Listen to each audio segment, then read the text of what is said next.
Good evening once more. It's 11. It's 8 p.m. again, another Tuesday. Thank you so much for choosing to spend this Tuesday evening with me. Last week was last week's session was session 10, entitled Elon Musk versus Michael Amankwa and Zip2 versus MyRockium.com. From last week's sessions, I had two very important feedback. One from a very good friend from Accra Academy, Lee Baba. And his comment was basically about, we still learned some things from playing Alikoto and Bikos and marbles when we're young, such as, accepting defeat and then also learning how to negotiate. So, Libaba, thank you so much. A special shout out to you as well, because normally you actually summarize the sessions and then repost and share. So, thank you so much for that. And the second feedback I got was from my one of my key advisors, who happens to be associated with Stanford University through the Stanford Seed Program. And his was mainly about why do I say I'm worth two Ghana cedis? I got that from a number of friends as well. So technically, I'm honestly not worth two Ghana cedis. I am actually in the process of being a billionaire. So if you are out there listening or watching, please, may you have me in your prayers. Pray that the billions comes so that we can have the biggest party ever. And most likely we'll have the party in Mars with Elon Musk, my brother. So thank you so much for those who, um, got back to me and enjoyed also the last session. Today's session is session 11. Time flies, right? And today's session is entitled Jeff Bezos versus Michael Amankwa, Amazon.com versus Ghanomart or MyGhanomart.com.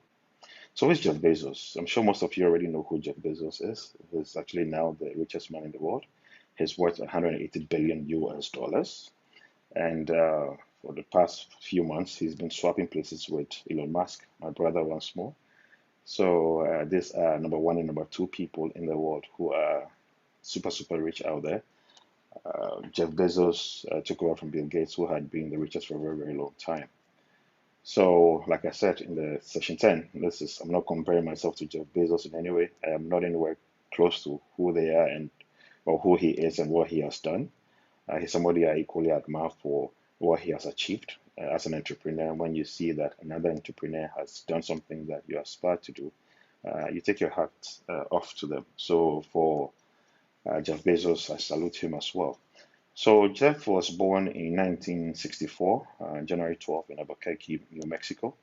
At the age of 4, his mom married a Cuban immigrant, Mr. Bezos, so that's where he got his name from. But and then they moved to I think Miami or so, or Florida, yeah, Miami. And during his high school, what he did was he actually founded his first business with his girlfriend, organizing summer programs for kids, fifth, sixth, seventh, graders. Okay, so at an early age, he got to play with entrepreneurship at an early age, which is not different from what Elon Musk did when he was 12. Okay, so we are talking about one, number two richest people. But at an early age in high school, he started dabbling in what entrepreneurship by organizing summer programs, just as I did, organizing jams. Okay, but what they did was they were reading books. They were doing intellectually stimulating things. But what I did with John Hammer was we organized jams and people came to party and went home and we made some money, right? So from there, and then they were charging $600 per kid. Okay, so from there, he actually went to Princeton University, obviously, top university in the US, and he studied computer science and electrical engineering. So that should tell you that, look, this guy is solid because those two combinations are killers, right? But he went in there, knocked it off. Then from there, he proceeded to go work in finance in New York, on Wall Street. So in 1994, after dabbling and working with a number of the companies on Wall Street, making good money, he decided to, call it quits and start his first business, which was his first real serious business, which was Amazon.com.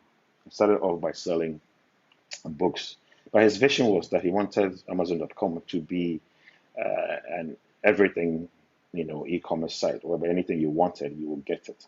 Okay, so that's Jeff Bezos, and then he's proceeded to, own different businesses, Washington Post. He's trying to also do his Blue Origin to space, just like SpaceX is doing. So interesting enough, Jeff and Elon have their own beautiful competition thing going on. Okay. I'm not at that level yet to add myself to the mix, but hopefully one day I'll get there. So whilst I was working at Booz Allen, I remember very well there was a Ghanaian also who worked there, but then he was a security guy, and obviously meeting my fellow Ghanaian, I always, I took him as my brother, and we always, have chats here and there. And I remember one evening he used to he complained and said, Michael, he really struggles sending money home, and the fees, anytime he's sending money home just to help his family at home, the fees that the money transfer companies charge was, MoneyGram, was pretty high, and it was discouraging from sending. So when he said that, a light bulb went off. I realized that okay, if he had a challenge, then other Ghanaians or other Africans will have similar challenge. So I did some little research and I realized that look, the commissions or the fees at the time were steep. So therefore, I was like, you know what? Then let me see what I can do about it. So that was the birth of Ghana Mart or my Ghana Mart. Okay, I'll tell you a lot more about it. So basically, what I said was, you know what? Okay, if these guys have $50 or $40 or $60, they're naturally and normally not going to transfer it to Western Union to go to. They'll wait till they amass or they build up, they save up before they send. Let's say maybe they build up to a $500 or $1,000 or more before they send. But the delay is also affecting people back home in Ghana because people back home in Ghana need a little support to survive. So then I said, you know what? Okay, what if we came up with a way to help this, Ghanaians in the diaspora support their folks at home by just taking care of their basic needs, okay, such as, food, provisions, you know, stuff like that. So that with $50, with $30, with $60, a family of four or six can actually live on that in terms of food stuff, right? Including groceries. So they can actually get, some rice, they can get some cooking oil, they could get some Milo, some milk, just the basic stuff that households need to survive. So I was like, you know what? Okay, let me try this. At that time, the internet was still kind of like now beginning to, catch steam. It was still at its infant stages, so it wasn't. Remember, internet really popped up in 1994. Bezos saw it quickly and then started Amazon in 1994. So in 2000, that's 6 years after, you know, I also noticed that, this internet thing is going to be killer and, I needed to play in it. So I founded Ghana Mart and I was using two names, Ghana Mart and My Ghana Mart. I used the My Ghana Mart because I wanted to feel personalized. I wanted people to have that sentimental connection to it. So we had the two names, GhanaMart.com and MyGhanaMart.com. If you type both of them, they'll take you to the same destination. So I figured out the key components I needed. One is to have the company registered in the US. So Ghana Mart was registered in the US. I got an office in Hyattsville, Maryland. We fitted it nicely. I think we had two rooms and a reception. There was a computer there. We managed to get a merchant account. So we had a point of sale terminal there. We had a phone on there. A 1-800 number also was there. Then I had to come home to also get the products. So I came home. Uh, Keep in mind that my father had been in the food business, having been the managing director of Ghana Food Distribution, as the nation's food bank for some time. He was the first person I could go to. So I went to him, prior to that, I had already told him what I was doing. So he was expecting me. So when I came, he took me to Unilever, he took me to Nestle, and then Gafco. So we went to Unilever. And Nestle and Unilever are like huge, huge, fast moving consumer goods companies, right? So the basic household things that we need, these two companies control the market. So I went in there, met the top, honchos, and I said, look, I'm coming from America. I know you have the local market, taken care of, but I want to open you guys up to the diaspora market. There's a lot of people out there who want to support their folks at home, but they need a means to do that. I have the technology, I have the platform, I have the connections to make that happen. So what I need from you guys is basically the products. Okay, so Unilever agreed to give me the best prices. I think then they refer to it as X works or something like that. Like rock bottom, because I gave them a good idea that look, we're going to open the diaspora to them. Okay, and they were all excited about it, and they didn't really have to do anything, right? So we negotiated, we signed a contract, and went to Nestle. Nestle also did the same for us. But what Nestle also did, which was very impressive, was that Nestle had even offered that 3 months to any expiry of any of the batches of products that we bought, they will take it off us, so there wouldn't be a loss. So that was an amazing support that we got from Unilever and Nestle. Okay, I got the e-commerce site up. It was built in Cold Fusion. Keep in mind that at that point I was doing my master's at Johns Hopkins, so my technical skills were up there a little bit. So that website was done, we connected to a merchant account, all of that, and we launched GhanaMart.com or myGhanaMart.com. We got orders from Japan, Switzerland, Austria, Australia, Canada, and the US. But I was expecting a lot of traffic to come from the US because that is where I think we have the bigger population of Ghanaians, right, in a different you know uh, metropolitan areas such as New York, the DC metro area, Atlanta, Ohio, and things like that. And the orders were not coming. So I started to investigate to figure out, okay, why were they not coming? We're putting the words out there.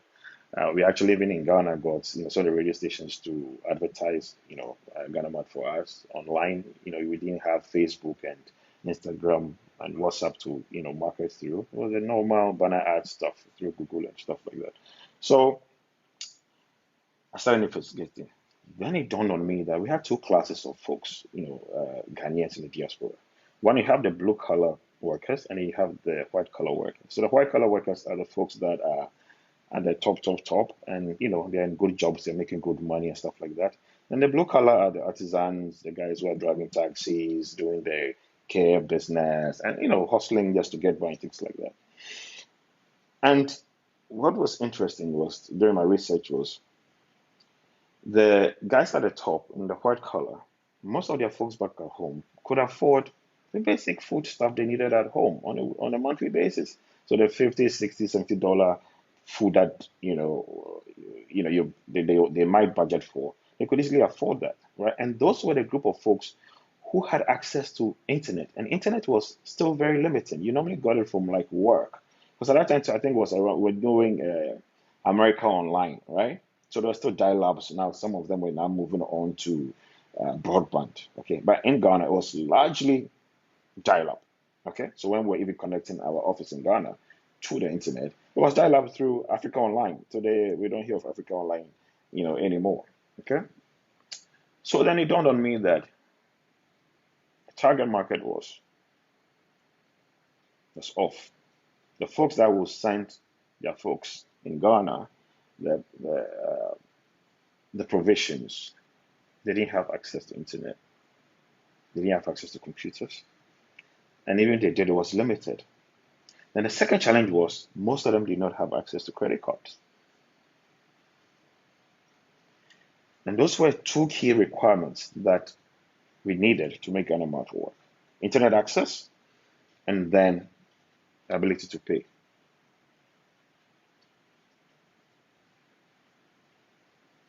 But here I had improved upon my previous entrepreneurial effort business, which was my rockyhome.com. Now, Ghana Mart, I've been able to secure contracts with two big, multinational FMCG, businesses. I had also been able to get an office set up in Ghana, an office was close to the Achimota Highway, uh, Tesano Achimota, that overpass over there. So we had the warehouses at the bottom and we had the office at the top, all sorted. Okay.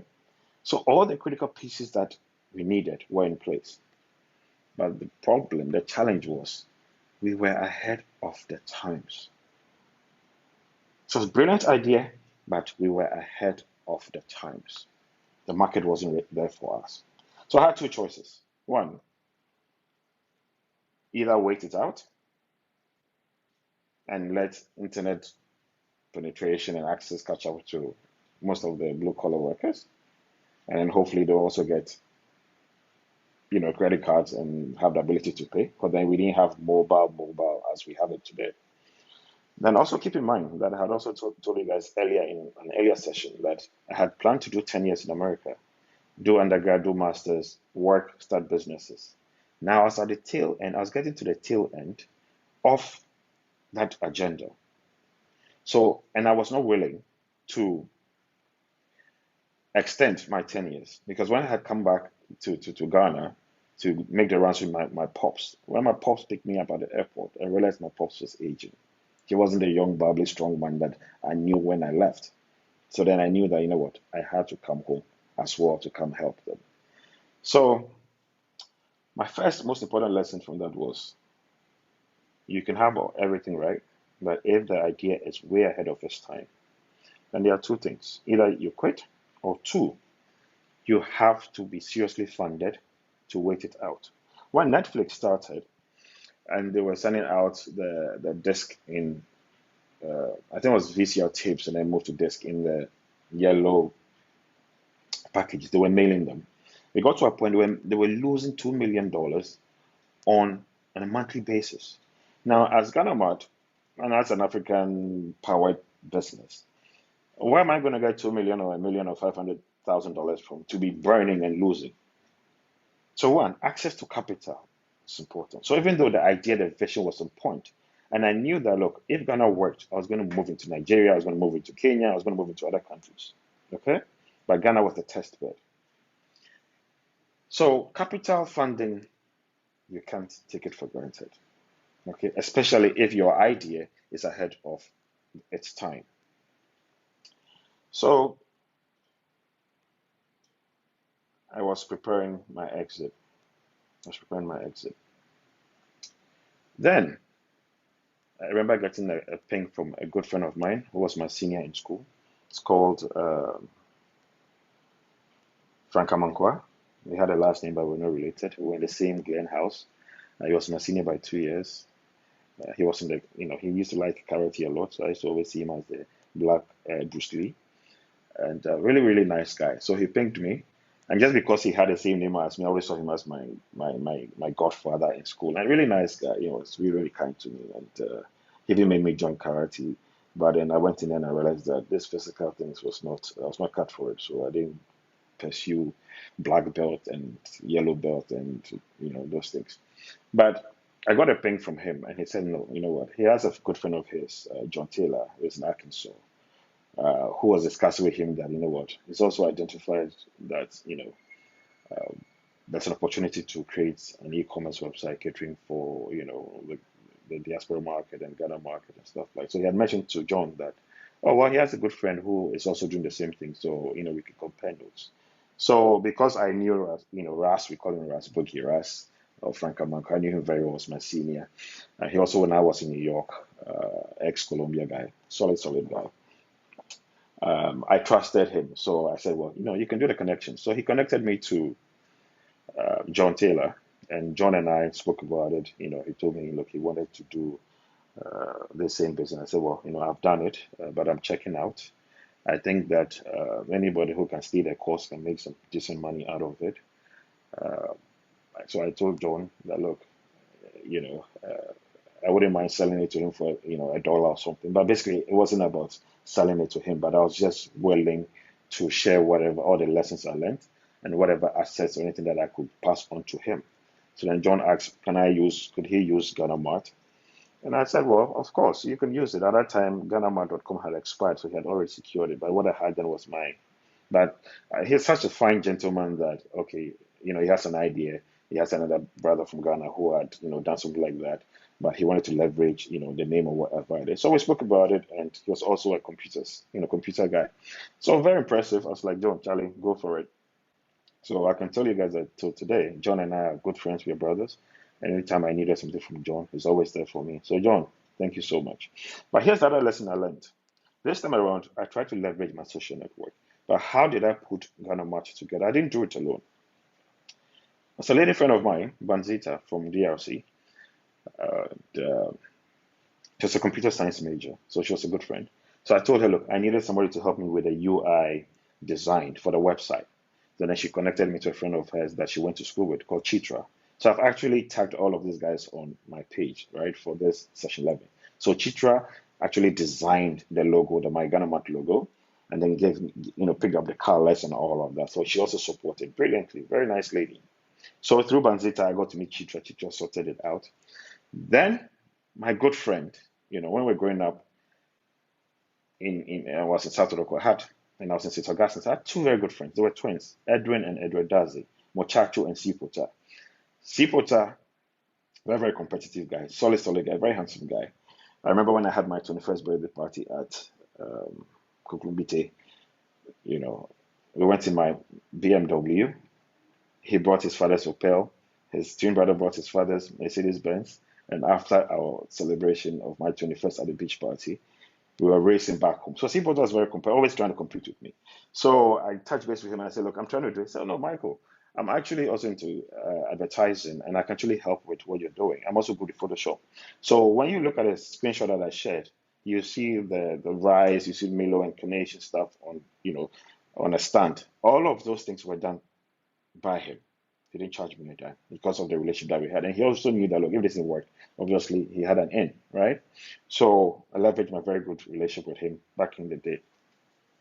Then Kojo Autry, solid guy. Today he works at Gibbs. My brother, I love him so much. I happened to meet him at the US Embassy. I was in line waiting to get in. I just looked at him and I said, oh, this guy looks interesting. I think I want to befriend him. So I befriended him, and he also helped with setting up the office in terms of networking, make sure internet was there, any technical assistance. Then he was a consultant at KPMG. So in the evenings when he closes, he would come and sort me out. So we became very, very good friends, and we are still good friends today.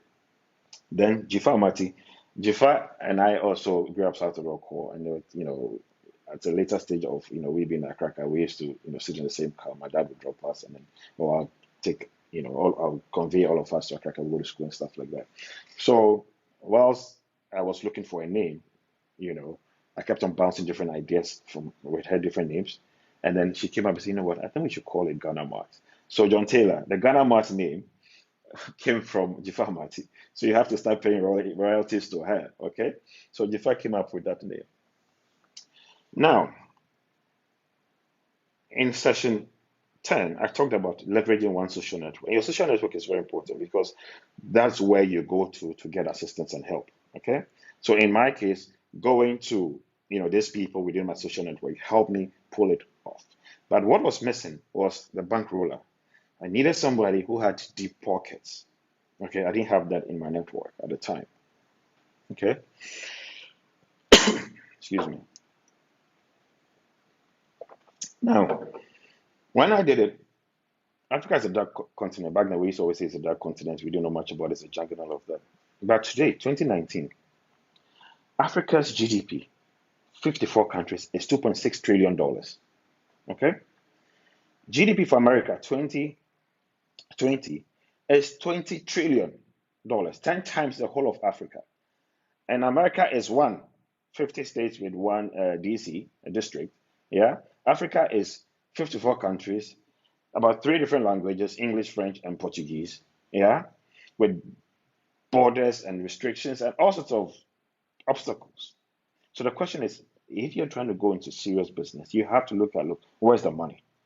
Where are the resources? Okay. So I could have stayed in US with because that's the biggest economy in the world, right? I could have, and I chose to come to Africa with a smaller, but with massive obstacles. So when you're going to business, especially if you're looking at the big play, as I've always been talking about, pay attention to the numbers and the resources because the macro factors, your environment, you can't outsmart it. If the market is small, it is small. If it's a village business, it's a village business.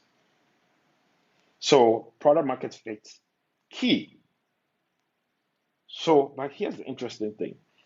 The Ghana Mart experience had learned. And I realized that I was improving. I was improving. I was improving. Okay?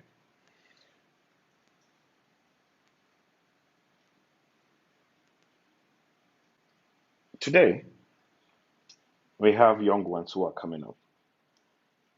Things are very different from when some of us started.